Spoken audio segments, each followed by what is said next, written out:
I know this is really going to rub some people the wrong way, but we really need to speak about this. Brian Johnson, the guy that wants to live forever. I'm going to get so much shit for this, but let's just get into this. You're at a party. Which one's worse, wine or Diet Coke? Let's take a look. Caramel color, aspartame, phosphoric acid. And he's just kind of reading these things out without actually giving any context. For instance, aspartame, we've done some videos on this before, broken down into what? Phenylalanine, aspartic acid, and methanol. And that sounds really bad and dangerous, but let me find it actually. There's a really good graphic. And this article here I've been citing since like 2017. First of all, it's by Menno Henselman, who's a very well-regarded based expert. And every claim in here that he says is backed up by studies.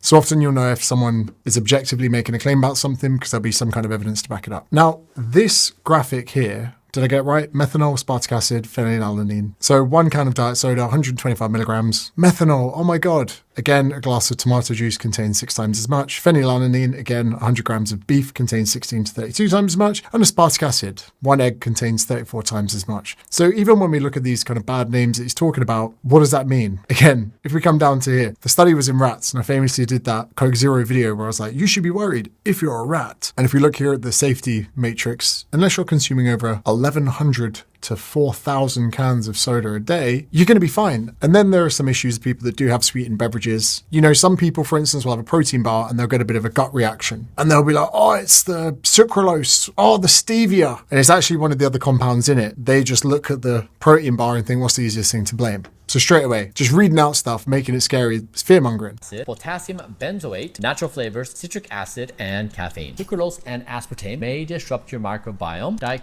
And again, actually may disrupt. We're not saying does disrupt. We've gone into the evidence and studies of this quite a lot recently, and there's a paucity of evidence. So again, may for some people, but most people, no. Fear-mongering. Coke may also increase the risk of type 2 diabetes, heart disease, and... But what are you citing here? And again, he's probably trying to cite here associations of diet soda and non-caloric artificial sweetener used for markers of glucose in...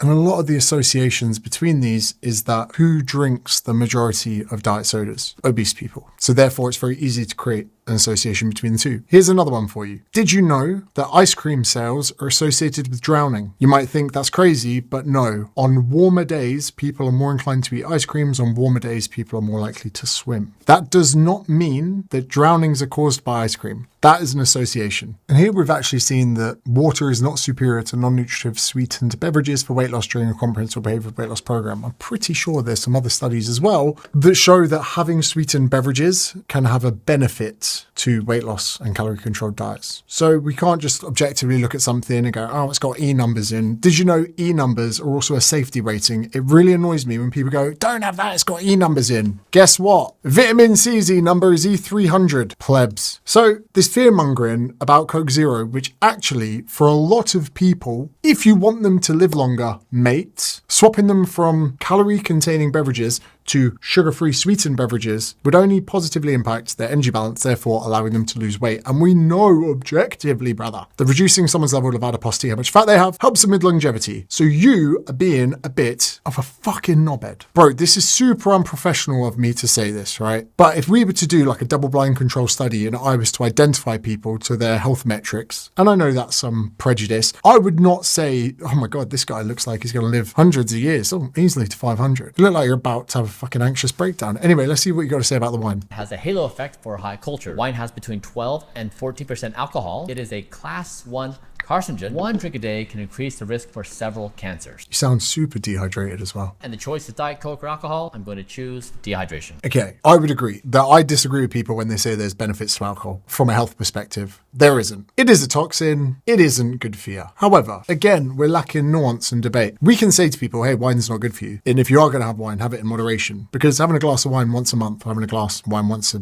day is obviously different outcomes in the dose, right? But from a social perspective, having a glass of wine with your partner might be beneficial to your marriage or your relationship. Having a glass of wine on a first date might be good for reducing inhibitions and allowing you to find a mate. Because again, if we look at that dates, if we just look at health markers, yeah, sure, we can say alcohol is a bad thing, but if it helps two people bond, think of the economic benefits of people falling in love and living together under one household. Think of the benefits to society of those two people living together and having children. We could argue that having children is bad for you because of the negation it has to your sleep impact. No nuance. And And the fact you would say I would pick dehydration is again just fear mongering. You would obviously just ask for a glass of water. And you're very, very Machiavellian with what you say about Coke Zero. I think you've got a mental illness, Brian Johnson. And it's very ironic you've got the same name as the Liver King because he was also a shill. Now, just before your loons come for me and want to attack me and say whatever it is, for any of you that don't know, Brian Johnson sold a business, made a lot of money, has devoted his life now to longevity. If we look at some of his most popular videos, tried to make my face younger,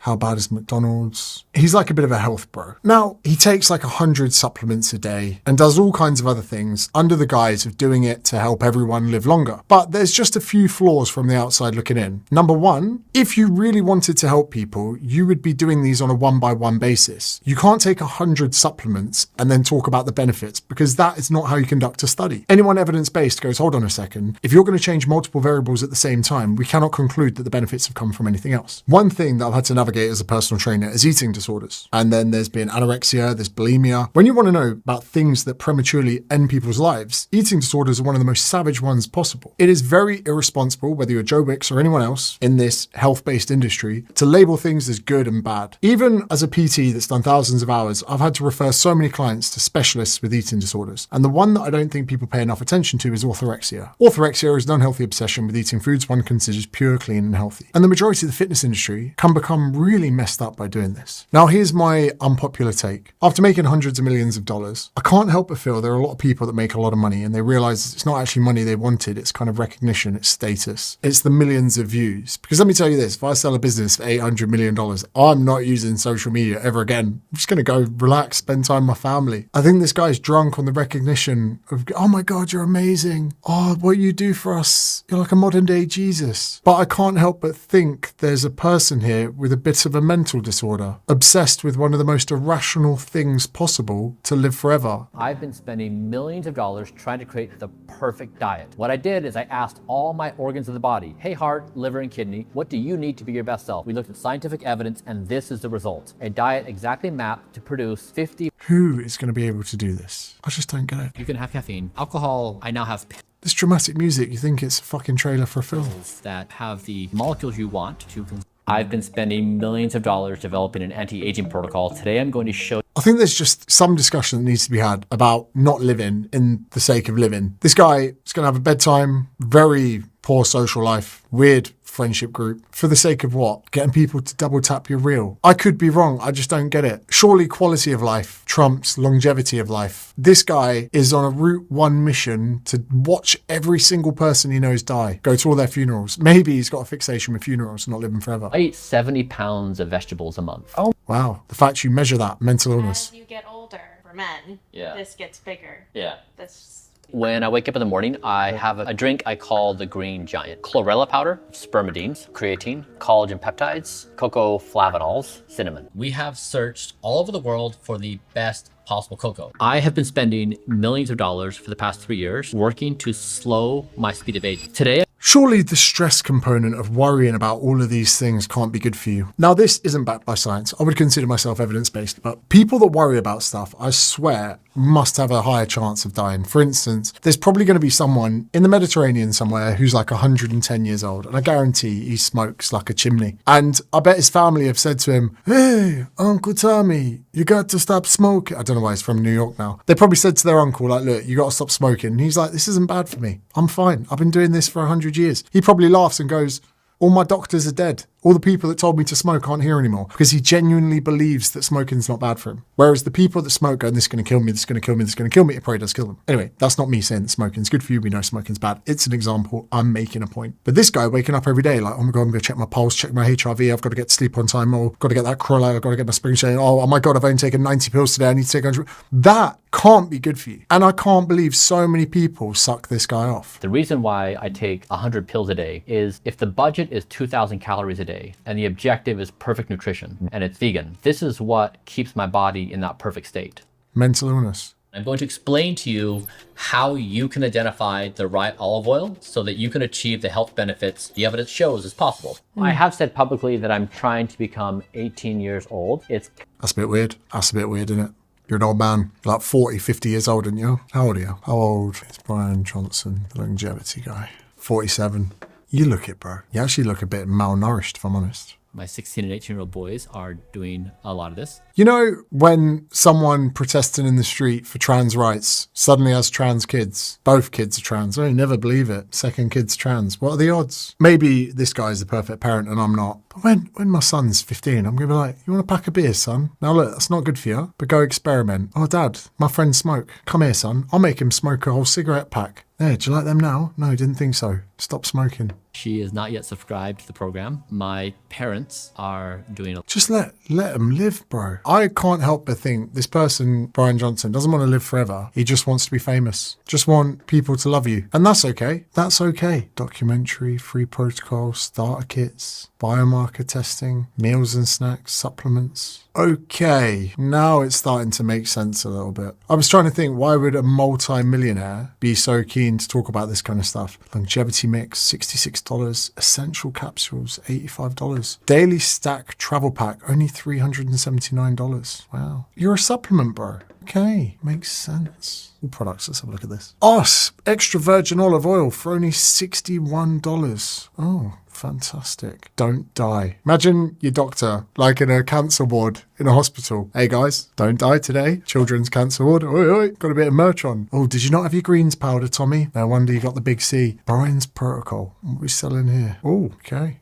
This is a very strange ecosystem, isn't it? Oh, here we go. Oh, the Flex Beam or the Pulsetto Vegas. Oh, wow. Okay. Intracellular NAD. I've done NAD before, by the way. Never didn't feel a difference. 8 Sleep, I'll give you that. 8 Sleep is actually sick. 8 Sleep's good. Let's just go through some of these. What? Where does this fucking end, mate? Where does this end? Oh, the old NeuroSim. Oh, only $1,200. What is it? Oh, neuromodulation technology. Okay, yep. Actually, always wondered about one of those. Like the 8 Sleep, you can get it. It's a temperature-regulated mattress where, you know, most people sleep at a different temperature to their partner. My missus always is on warm, mine's always on cold. But like, what is this Flex Beam? Looking for an effective way to relieve pain, recover faster, boost your energy levels, and optimize your health? Flex Beam is a wearable red light therapy device. Look, when I was in Austin, I got put into a bit of this. Did red light therapy with Chris Williamson? No, felt nothing. Did the NAD drip? Horrible. I can't help but feel a lot of people have got mental things they're trying to work through in the head that can express themselves physically in the body. And this, to me, just seems of a way to try and take advantage of these people. This is a business at the end of the day, and that is the front man to this business. And I can't help but feel that we have fear-mongering, orthorexia. The other Brian Johnson, right, claimed he was natural until the point he got busted. His whole brand was built around being natural. This guy's brand is based around living forever, and you won't know it's up until he dies. So considering he's 47, let's say he's got 30 years till the average person dies, he can say whatever he wants and there's no way you can refute him or rebuke him because he's still alive. Yeah, I'm on track to live to about 250. How are you going to prove that wrong? He's fucking 47. This is fear-mongering. This is mental. It's okay, this is the only two things this can be: severe mental illness, and this is his coping mechanism, or this is a business to sell supplements. Just like the Liver King had ancestral tenants, this guy is making you feel like you're not doing enough to live forever. But guess what? You're supposed to die. It's part of life. Because guess what? Most of you watching this, the only way your kids are going to have a house is for you to die and give it to them. It's the circle of life. And imagine this, right? You do this longevity protocol, and let's pretend it works, which I very much doubt it does. And then your kids don't. You're going to bury your kids. Great. That's not the way this is supposed to work. They say that growing old is a privilege denied to too many. And what I can't stand is people making a buck off of this. Eat the best you can. Don't become addicted to alcohol, smoking, any of that stuff. Be active, play sport, be sociable, live a good life, seek purpose, but not at the expense of not living. It makes me sad. It really does make me sad. You won, bro. You sold your business for $800 million. You won. Why are you here? Go live your life. Go enjoy it. Invest your money. Live out your days. Spend time with your family. Stop stressing. With inflation, you're probably a billionaire by now. And you're out here trying to tell people not to drink Coke Zeros. Come on, mate. Either I'm an idiot or I can't help but think that this is just a page in a channel of terrible advice. People should be striving for balance, not perfection. What do I know? Just a personal trainer.